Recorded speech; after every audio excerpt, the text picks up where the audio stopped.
Is big hope. I can't get enough of it. Definitely, yeah. You're just beginning now. Yeah, now it's a new beginning. I mean, if I'm practicing like 6 hours a day, okay, I get tired, but I can't get enough of it. Like I can play at like 3 a.m. I'm not gonna be like, I'm gonna be like, I want to sleep or stuff. I'm just gonna play because I love it. You know, that's the thing. So tell me about the challenges that you faced across those 11 years.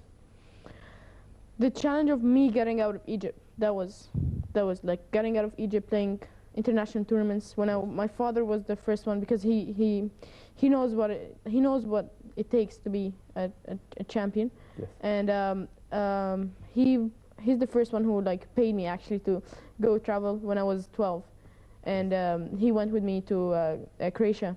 And okay, I was 12. I was confused. I was like, okay, I play with Egyptian players here in local tournaments, but it's way different playing in international. It's different. You know, you see different like people, and you get to know. You remember the first tournament that you had? Of course, I can't forget it because. So you're laughing. It must have been a bad experience for you, or was it a good experience for you? It was actually not bad. For me, it was challenging because.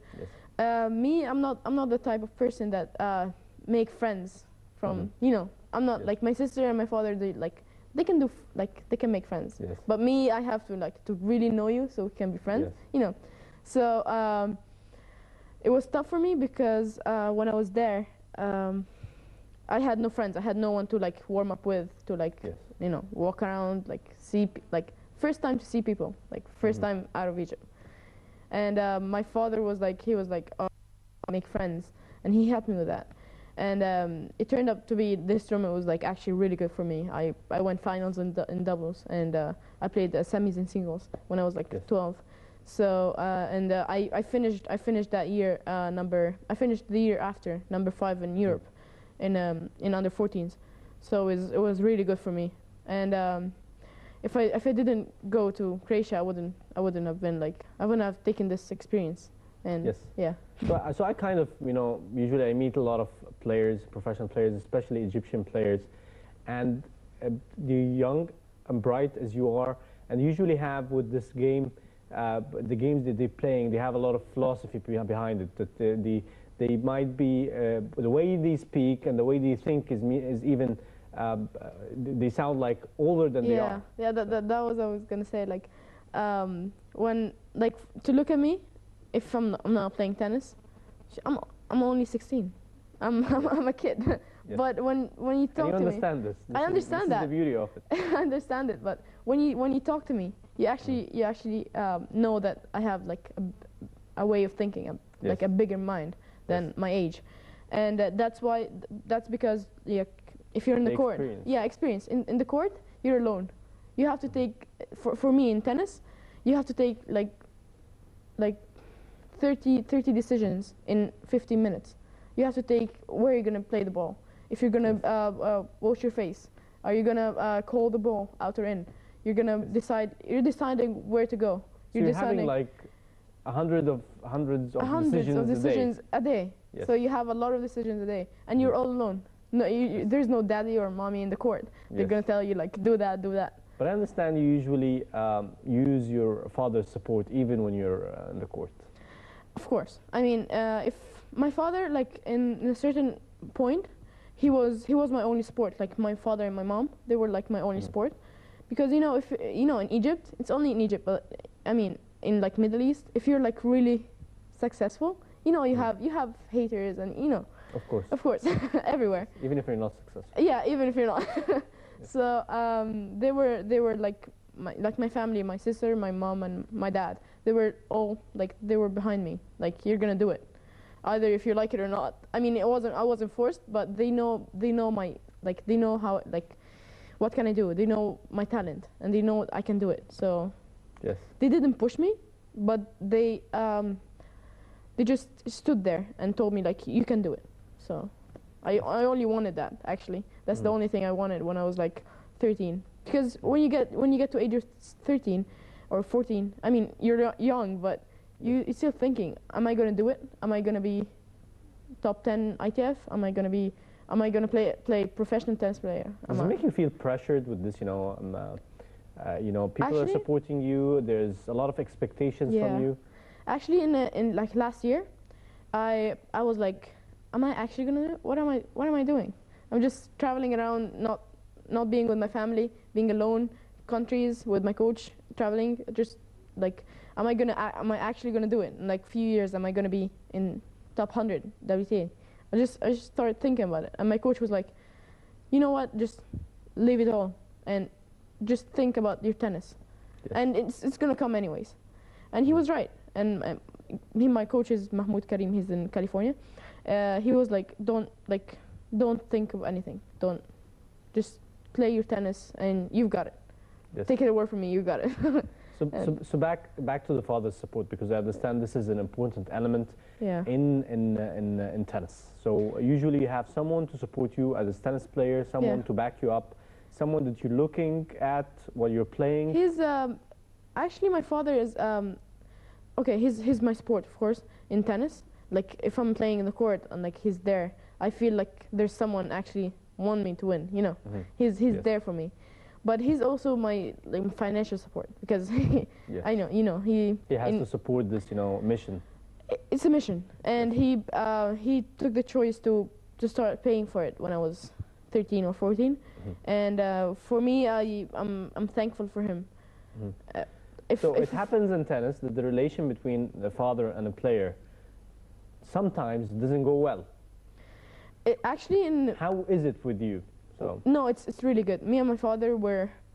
He understands what I'm going through. He understands. He knows me when I'm playing. Like he doesn't say anything. He wouldn't blame you if you. He would. He no. No.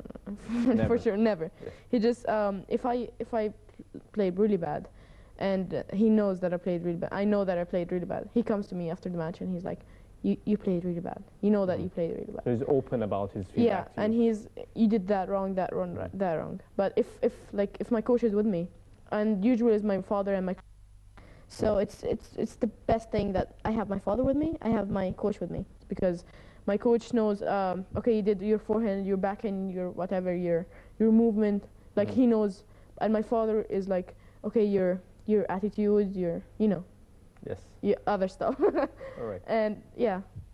Right, we're still with Sandra Samir. Let's have a short break, and when we return, we'll be asking her more about which style of play that she's looking at and which top player that she really adores. Let's have a break, and we're returning back for more.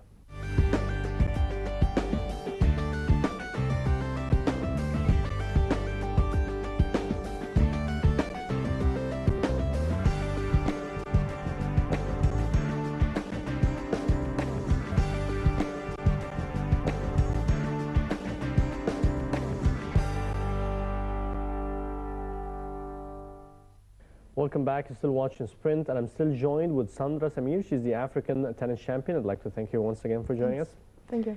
And let's start with the style of play. Which style of play do you belong to in terms of players? Which player do you think your style is very close to? For me, many people said that me and Kim Kleisters has the same. We have the same like type of play. But for me, like, I don't think about it like that, because I just have I have a way of thinking. Like, if I'm gonna be like someone, I don't want to be like anyone. I want to be my own thing. Yes. If it's an honor for me to be like one of the top players, but I want to have my own thing, because hopefully in like 2 or 3 years I'm gonna be with them in the circuit, and when I'm gonna be there, I want to have my own thing. You know. Yes. So which games do you really like to watch, though, and which player out of the top players do you really adore and you're looking for? Out of the top players? Yes. Okay, so maybe even on the men's side or the ladies' side. In the men's, I love. Of course, there's like Roger Federer. Roger Federer is like a legend, you know. But for me, and I just love watching Berdych and Tomic. They're top players for sure, but they're not like Roger Federer. But I just love them. Yeah. So for the ladies. And the ladies. You look like you watch men's match more than the ladies' match. I do. I actually do. I watch a lot of men's tennis.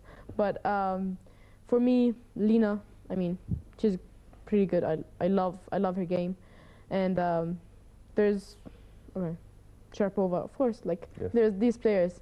Like you can't say anything. You just watch tennis and you try to learn something.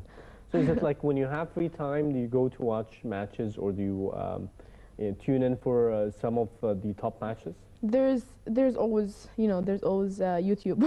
Yes. I always use YouTube for watching matches, like Yes. get recorded matches and watch. But you watch it because you love to watch it, or is it part of your training or development? No, I watch it because I It's your love to passion. watch it.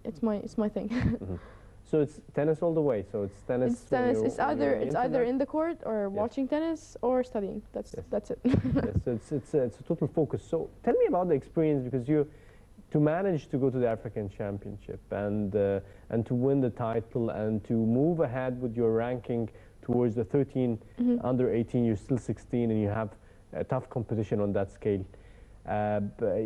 Tell me a little bit about the experience in Egypt in light of the political upheaval and unrest and the situation for the past 3 years. Yet you're a little bit focused. I wouldn't say a little bit. You're a lot focused on your targets. Actually, I was here when the revolution started. I was in America and I came back home for 2 weeks until I traveled again. And I was here. I was supposed to practice because I had tournaments after. Of course, it was difficult, like going in the curfew and everything, like going to the club and practice and come back and go back home. It was difficult, Yes. but I was doing it anyways. Like I wake up at 6. I go to the club at 10 because the curfew was from 1 to whatever. So I wake. If it's the curfew is in the morning, I go at night. Just I manage to practice, and I don't think it's only me who managed to practice. There's a lot of players practice for sure. It was. But for sure, it affected a lot of players too. It did. It actually did because, every player has the thing that, okay, if there's no conditions that you're gonna practice, okay, I'm just gonna stay at home. Like any human being would do that. But was it I don't really care about the noise. I don't want to listen about the noise. I'm focused on my target, or was it a mixed? It was. How did you feel, during this period? In the first 3 or 4 days, we were actually pretty scared because it was people running around, shooting people. It was Yes. it was difficult. But for me, it was I was scared for a bit. But I was just trying to focus. I was trying to focus, but there's always the thing that you can't if you're practicing.